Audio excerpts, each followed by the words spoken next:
Money plant एक ऐसा पौधा जो सभी के घरों में होता है। जो भी गार्डनर होते हैं, पुराने या नए, मनी प्लांट का पौधा तो सभी के घरों में होता है। तो फ्रेंड्स, आज हम एक ऐसे पौधे के बारे में बात करेंगे जो मनी प्लांट की ही एक वैरायटी है और जिसका नाम है पोथोस, गोल्डन पोथोस। देखकर आप समझ गए होंगे।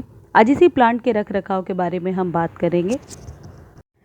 फ्रेंड्स, मनी प्लांट का पौधा हमारे घर के जिस भी कॉर्नर में होता है, उस कॉर्नर में बिल्कुल वेल डेकोरेटेड और बहुत ही सुंदर लगता है।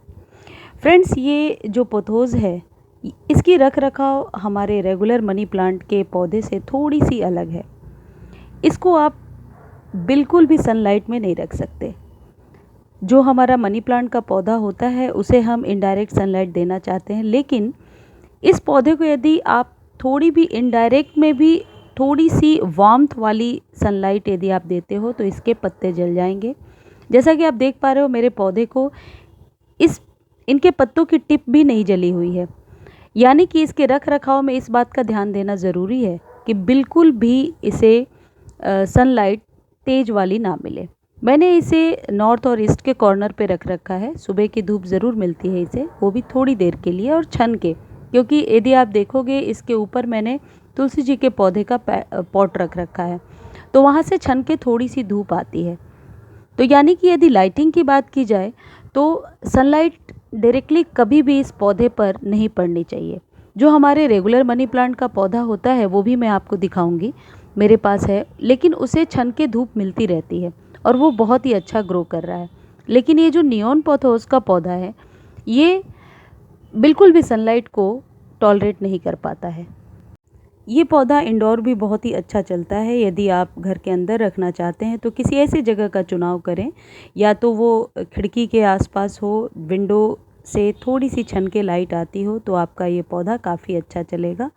फ्रेंड्स, इन लीफी प्लांट्स की सबसे अच्छी खासियत होती है कि आप इन्हें कट करके, नॉड एरिया के पास से कट करके बहुत ही आसानी से 1 2 3 जितने भी प्लांट्स चाहते हो उतने प्रोपोगेट कर सकते हो, बना सकते हो। मैंने इसी प्लांट से कट करके एक और प्लांट बनाया है, वो दूसरी बालकनी में रखा है, मैं आपको दिखाऊंगी। फ्रेंड्स, जहाँ तक इसके मिट्टी की बात है, आप तो पता ही है आपको, वेल ड्रेन सॉइल बनाना है। और ये लीफी प्लांट है, और जितने भी लीफी प्लांट्स होते हैं उनमें यदि आप सैंड की मात्रा 25% मिला लेते हो तो उन प्लांट के बचे रहने की और रिजेनरेट होने की और नई लीव्स देने की जो क्षमता है वो बढ़ जाती है। इसमें आप कंपोस्ट 25 यानी 25-25 का रेशियो यदि रखते हैं मिट्टी के साथ, कंपोस्ट और गोबर की खाद और रेगुलर जो गार्डन की मिट्टी है वो, तो मेरे ख्याल से बहुत ही अच्छा ग्रो करेगा। और जितने भी लीफी प्लांट्स हैं उनको मैं ऐसे ही नाइट्रोजन युक्त खाद देती हूँ, और गोबर की खाद का कभी लिक्विड बनाकर देती हूँ और कभी मिट्टी में ही मिला लेती हूँ। ये फ्रेंड्स, दूसरा जो जिसके बारे में मैं बोल रही थी वो मनी प्लांट है। देखो कितना सुंदर है, इसके भी पत्ते बहुत ही सही सलामत है। फ्रेंड्स, कुछ व्यूअर्स के कमेंट्स आ रहे थे कि मैम हमारे मनी प्लांट का जो लीफ है वो टिप्स के पास से जल जाता है। तो फ्रेंड्स, मैं आपको बता दूं, ऐसा इसलिए होता है क्योंकि आप लोग उसे दोपहर की सनलाइट, कहीं ना कहीं से उसे छन के भी दोपहर की सनलाइट मिल रही है, तभी आपके प्लांट्स में वो लीफ बर्न की प्रॉब्लम आ रही है। तो आप ऐसा करो कि सिर्फ सुबह की थोड़ी सी धूप मिल सके। और कभी भी मैं ऐसे प्लांट्स को, यदि आप देख पा रहे हो, मैं बालकनी से लगा कर रखती हूँ, यानी कि जहाँ से एयर बहुत ही अच्छे से क्रॉस करे, ऐसे किसी जगह पे रखती हूँ। लीफी प्लांट को बचाना फ्रेंड्स अपने आप में एक चैलेंज होता है, क्योंकि उसकी पत्तियाँ बहुत नाजुक होती हैं, डेलिकेट होती हैं, बहुत ही जल्दी जल जाती हैं। तो आप लाइटिंग और सॉइल, दो चीज़ का बहुत ही ज़्यादा ख्याल रखिए। सॉइल में आप कभी भी दलदली सी मिट्टी ना बनाएं, हमेशा भुरभुरी मिट्टी होनी चाहिए। जितने भी लीफी प्लांट्स हैं, सिर्फ मनी प्लांट नहीं, और भी जितने प्लांट्स हैं, जैसे सिंगोनियम है, उसके पत्ते भी जल जाते हैं बहुत ही जल्दी, तो आप उसमें सैंडी सॉइल बनाइए। फ्रेंड्स, ये वही कटिंग है जो उसको कट करके मैंने बनाया है। इसमें भी अभी बारिश हुई थी दिल्ली में, इसलिए पानी थोड़ा ज़्यादा हो गया है, तो इसके पत्ते झुके झुके से हो गए हैं। अब इसमें आने वाले 1 वीक तक वाटरिंग की ज़रूरत नहीं पड़ेगी। जहाँ तक खाद की बात है, ये तो हो गई ऑर्गेनिक खाद। और यदि आप होममेड फर्टिलाइज़र देना चाहते हैं, जैसा कि मैं अक्सर प्रीफर करती हूँ। फ्रेंड्स, ये एक प्लांट है, बहुत ही सुंदर है, ये मनी प्लांट की वैरायटी है, लेकिन कबूतरों ने उखाड़ दिया था। मैंने फिर से लगाया है, ये प्रोपोगेट हो जाएगा तो मैं आपको ज़रूर दिखाऊंगी। मेरे पास 2-3 और वैरायटी है, लेकिन ये बरसात में होने की वजह से इसके पत्ते अजीब से हो गए हैं। ये एलोवेरा देखो कितना अच्छा चल रहा है।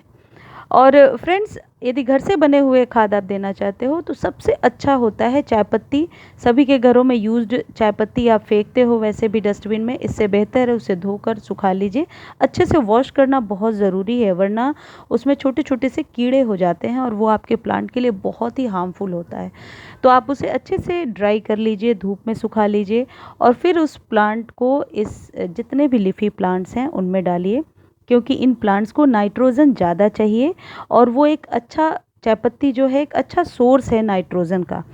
तो जहाँ तक खाद और लाइटिंग की बात हो गई, वाटरिंग की जहाँ तक बात है फ्रेंड्स, मैं प्रेफर करती हूँ जितने भी लीफी प्लांट्स हैं, या फिर नियॉन पोथोस हो या मनी प्लांट हो, मैं सबकी पत्तियों को धोना पसंद करती हूँ। फ्रेंड्स, ये देखो, ये भी एंजॉय पोथोस का प्लांट है जो मैंने लगा रखा है। इसके ग्रो होने के बाद मैं इस पर लगाऊंगी। कोई फ्रेंड पूछ रहे थे कि आप सब में ऐसे डंडे लगा कर क्यों रखते हो।